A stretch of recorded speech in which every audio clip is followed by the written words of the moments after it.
Это был страшный город тогда. Много погибших в подвалах, в развалинах домов.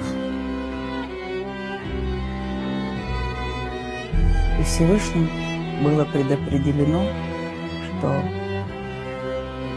появится человек, который остановит эту войну. Ахмад Хаджи Кадыров дал газу оба берут. ويختيدوا تعيد شرحيزي نهر الأرض ويبقتلوا شربوار تعمل كيو ويوصي بدوي مش تاش حيرت وي